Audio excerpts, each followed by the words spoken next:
Well, we're great to be here at Jonathan Dickinson State Park. I got a great cast of characters with me today, so I want to thank them for all that they are doing. I was just able to take a helicopter tour from Fort Myers over to Stewart.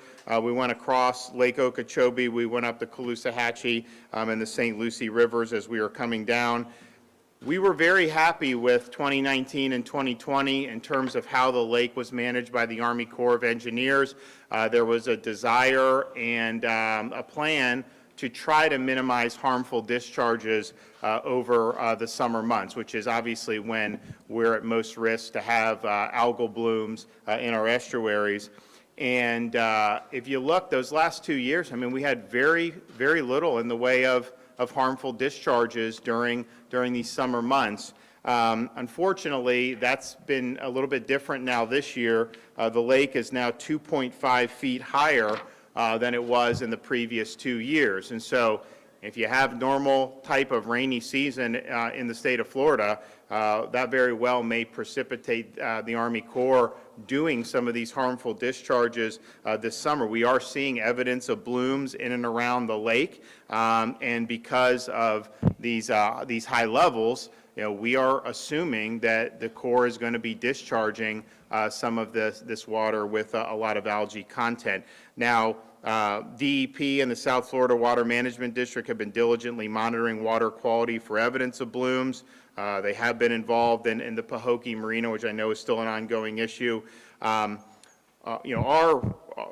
message going forward is the 19 and 20 approach to managing the lake was really much more effective than what we've seen. And as we go forward to develop a new manual, when we do the LOSUM, we want that to be done in a way that is going to put a premium on reducing or eliminating harmful discharges during the wet season, during the summer season.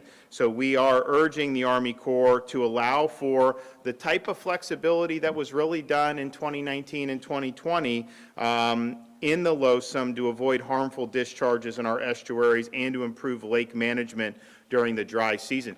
During the dry season, maybe St. Lucie doesn't necessarily want it, but Caloosahatchee wanted more water during the winter months. They could have taken a lot more than what they got. Obviously, sending water south, and there's infrastructure needs to go into that, but that's what you really want to be doing. Take advantage of the dry season. Take advantage of sending water when you don't have the algae to places that want the water. Keep the lake level lower so that you have the ability to absorb rainy season without doing these harmful discharges. And so I'm proud to be joined here by Brian Mass. I'm going to have him come up because I know he and I worked on this when we were in the Congress. And fortunately, my first 2 years as governor, the president did tell the Corps, knock out the discharges, do what you need to do that. And I think that was very successful. Of course, we want long-term solutions. We're putting huge amounts of money into our water resources and our water infrastructure. I mean, I did the executive order when I first came into office. During the last 2 years, we've initiated the final phase of the C-43 reservoir, nearing completion of the C-44 reservoir and stormwater treatment area. You see all the progress we're making on the Tamiami Trail. We were with a lot of these folks a few weeks ago. That's going to improve water flow south, and of course the EAA reservoir is one of the most important Everglades restoration projects that will help us reduce harmful discharges and will also allow us to send more clean water south, and we've been huge supporters of that.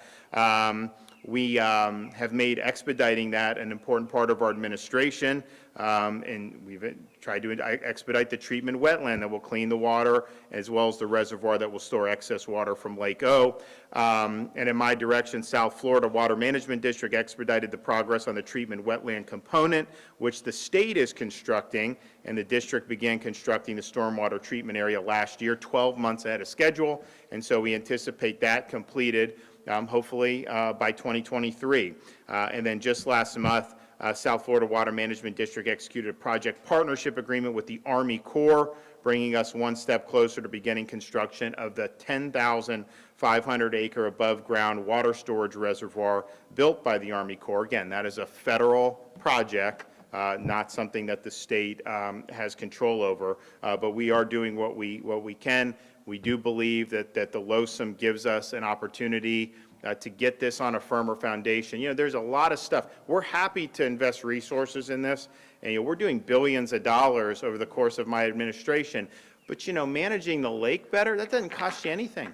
I mean, you can do it and really avoid some of the damage that we're trying to avoid. So we're fortunate to have a lot of champions here with us.